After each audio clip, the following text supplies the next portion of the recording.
Today I want to talk about something that a lot of service members feel abroad, if not everyone who is put into a different situation than they're used to. I want to talk about something called loneliness.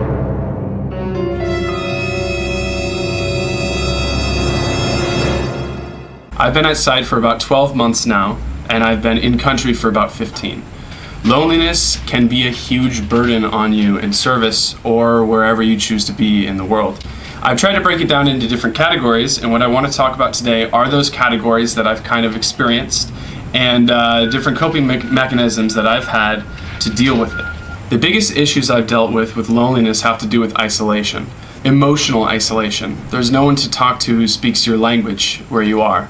So oftentimes when you want to verbalize something and just get it off your chest, you can't. Cultural isolation is another big one. Everything you do, you see the world through a certain lens. This is the lens that you have created based on your own experiences. My experiences in the United States are much different than they are here, and most of the people I interact with have experienced their lives much differently, with different results and different ways of going about things. And that can be a huge source of isolation, which in turn perpetuates this loneliness that you feel. How do I deal with these problems at site? It's not a one-size-fits-all. People use different tactics to deal with their isolation and their loneliness at site, but these are some of the things that have worked for me. The first thing that's worked for me is reading, and reading off of this in particular. This thing is a godsend. I've gotten through maybe about 50 books. I've discovered so many new things to read. That was one of the things I was very excited to indulge in when I came into this organization, is just to make sure that I got a lot of time to read, and let me tell you, I have.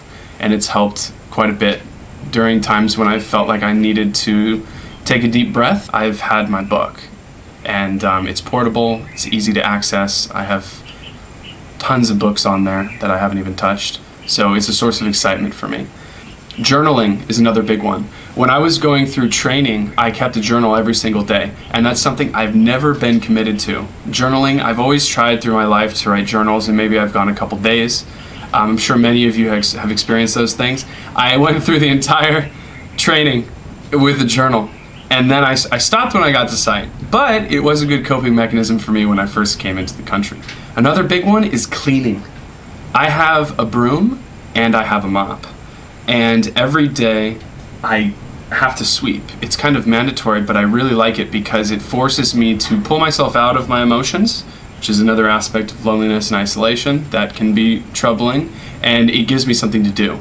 And it also helps organize my mind and give me a sense of control over my environment. Cooking is another big one.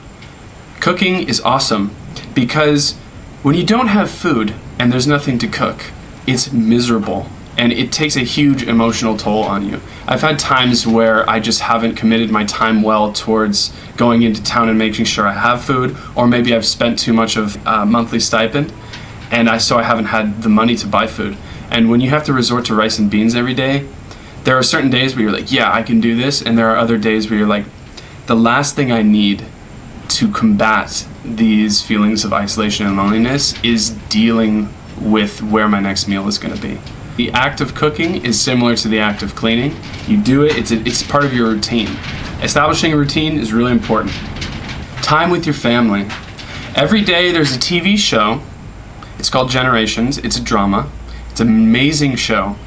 It allows me to go inside and it's only a half an hour long, so it gives me a time per day to basically scheduled with my family to spend time with them, and also watch a TV show that's in Zulu and in English. So it helps me with my language also.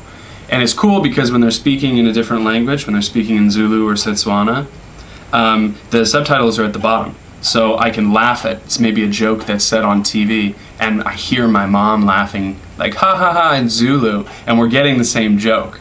And those kind of interactions really help combat loneliness because it brings me closer to my family. It organizes itself into my routine daily. The show is on Monday through Friday, and it's only a half an hour long, so if there are days where I'm feeling particularly reclusive, or I'm busy doing something else, like in the middle of a good book, then I can just jump in there for half an hour and be like, Alright, Salagasle, Izohamba, Gizofunda. Reaching out to family and friends are something that I've struggled with because it's easy to have casual conversations with my family and my friends back at home, and that's very reassuring. It's nice to hear what they're up to, and it's nice to be able to tell them what I'm doing. But when it really comes, I found it's not helpful when it comes down to really trying to break down and discuss some of the things that you're feeling. I find it difficult to reach out to my friends and family about those things because the experiences are just so much different, and oftentimes if I feel like I need to unload, I don't want to make it seem like, oh, things are just so negative here, you know, because that's the one interaction I have with my family a day, and I've had times where I felt like I'm making my family worry because I'm being really negative, and so it's kind of a juggling act with me. If I'm going to say something, I make sure I say it in a certain light, and that I always make sure to tell them what I'm doing about it and the positive things about my day. Because no matter how you feel, there are positive and negative interactions you have every day, and to ignore the positive and only focus on the negative is really detrimental to your mental health. Reaching out to PCVs, reaching out to others, I've struggled with this just because when you're going through a hard time, sometimes it's the last thing you want to do is talk to others about your situation. But fortunately, if you do those, if you do reach out, you will get responses that are very similar to your own. And that has been reassuring for me sometimes, where I felt that I was alone in my experiences. And in a certain sense, I am alone in my experiences, but in another sense, a lot of people who serve abroad and do things like this have very similar experiences, and it's reassuring to hear others give you support that you know have experienced things that are similar. Host country nationals, reaching out to just people from your country if you've developed relationships, friendships with people in your country can be invaluable. I've had times where I've had confusing interactions with people, and it's been clarified by friends that I've had in country. With that said, sometimes it's really difficult to find friends because oftentimes there are cultural differences that may make you uncomfortable or may make them uncomfortable. Sometimes they're subtle and sometimes not so subtle.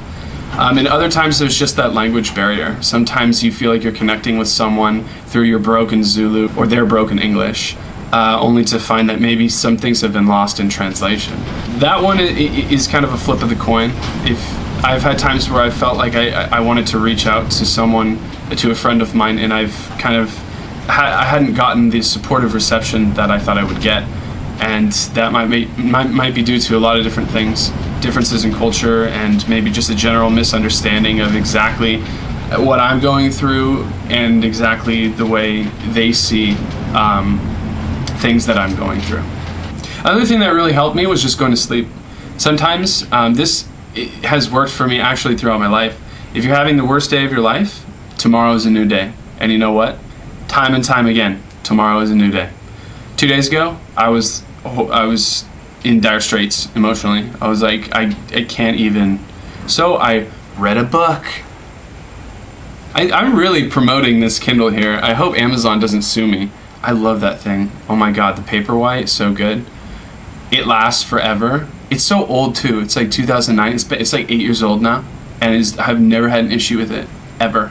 It's fantastic. It's so tiny too. I bring it everywhere. Oh God, I love my Kindle. Just going to sleep. Wake up the next day, you feel differently. If you don't feel differently, you wake up the day after that, and guess what? I guarantee you're gonna feel differently. Also, making videos, for me at least, is pretty good. I haven't made a video in a few months now, and I think it is due to a lot of loneliness issues that I've had. I just have felt incredibly unmotivated. So I actually am making this video as kind of a way, another coping mechanism to help me deal with loneliness, because it's weird, it's strangely comforting to look into this tiny little camera on a day that's like 105 degrees. By the way, I'm melting, and know that people will see it eventually someday. It's weirdly reassuring. Okay, one last big coping mechanism for me is exercise. So in my next video, I want to show you how I exercise at site. I remember when I first came to this country, I had a lot of stresses because I thought, how can I exercise at site? without a gym. And let me tell you, you gotta get creative. So in my next video, I'm gonna show you how creative I've gotten to make sure I get exercise. Okay, so just to recap, loneliness, big problem. How do I deal with it? I read a lot. I journal occasionally. I make videos. I cook and I clean. I reach out to friends and family. Sometimes it doesn't work, sometimes it does, but keeping that connection is very good. And I reach out to friends here at site. Exercise, by the way, is my #1 coping mechanism. Outside of reading, it's my #1. Thank you. I'm gonna go read now.